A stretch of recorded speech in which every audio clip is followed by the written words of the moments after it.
નમસ્કાર મિત્રો, સ્વાગત છે તમારું અમારી યુટ્યુબ ચેનલમાં। તો મિત્રો, જીએસઆરટીસી એટલે કે ગુજરાત રાજ્ય માર્ગ વાહન વ્યવહાર નિગમ દ્વારા અલગ અલગ પોસ્ટ પર ભરતી જાહેર કરવામાં આવી છે। તો ભરતી વિશે આપણે તમામ માહિતી આજના વિડીયોમાં મેળવશું, પરંતુ તે પહેલા વિડીયો ગમે તો લાઈક અને શેર કરી દેજો। ચેનલમાં નવા હોય તો ચેનલને સબસ્ક્રાઇબ કરી દેજો।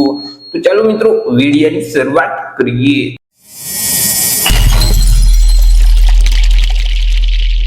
तो मित्रों, जीएसआरटीसी એટલે કે ગુજરાત રાજ્ય માર્ગ વાહન વ્યવહાર નિગમ દ્વારા એપ્રેન્ટિસની ભરતી છે તે જાહેર કરવામાં આવી છે। એ મિત્રો, ગુજરાત રાજ્ય માર્ગ વાહન વ્યવહાર નિગમનું જે પાલનપુર વિભાગ છે તો તેમાં જે એપ્રેન્ટિસ એક્ટ 1961 અંતર્ગત જે જગ્યાઓ ખાલી છે તો આ જગ્યાઓ ભરવા માટે લાયકાત ધરાવતા ઉમેદવાર પાસેથી અરજી ફોર્મ છે તે મંગાવવામાં આવેલા છે। તો સૌથી પહેલા વાત કરીશું આપણે કંઈક અગત્યની તારીખ વિશે।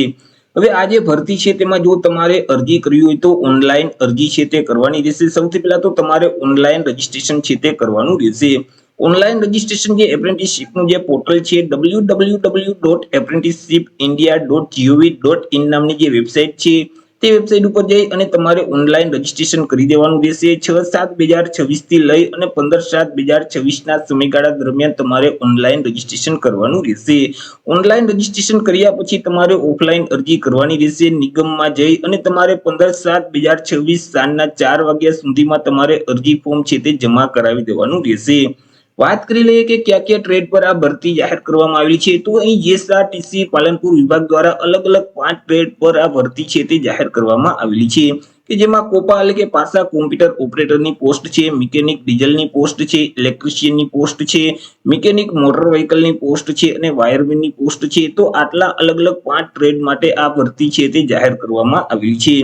વાત કરી લઈએ આપણે એજ્યુકેશન ક્વોલિફિકેશન એટલે કે શૈક્ષણિક લાયકાત વિશે કે અરજી ફોર્મ ભરવા માટે ઉમેદવારની શૈક્ષણિક લાયકાત છે તે કેટલી હોવી જોઈએ।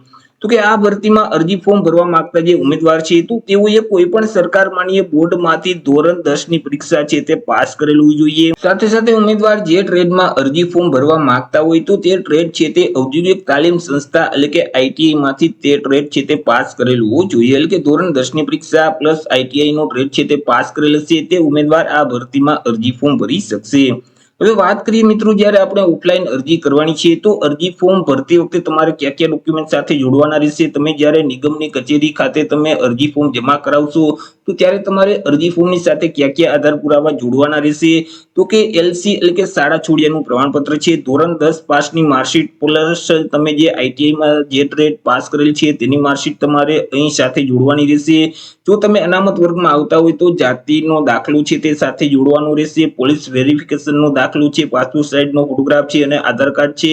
તો આટલા ડોક્યુમેન્ટ છે તે અરજી ફોર્મની સાથે જોડવાના રહેશે।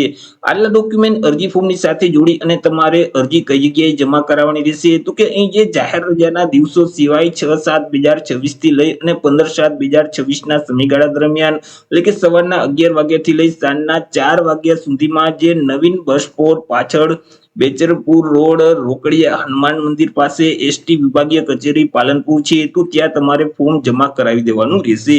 હવે મિત્રો, જે ઉમેદવારોએ અગાઉ કોઈ પણ જગ્યાએ એપ્રેન્ટિસશીપ કરેલું હોય અથવા તો કોઈ પણ જગ્યાએ હાલ અત્યારે એપ્રેન્ટિસશીપ શરૂ હશે તો તેવા ઉમેદવાર આ ભરતીમાં અરજી ફોર્મ નહીં ભરી શકે।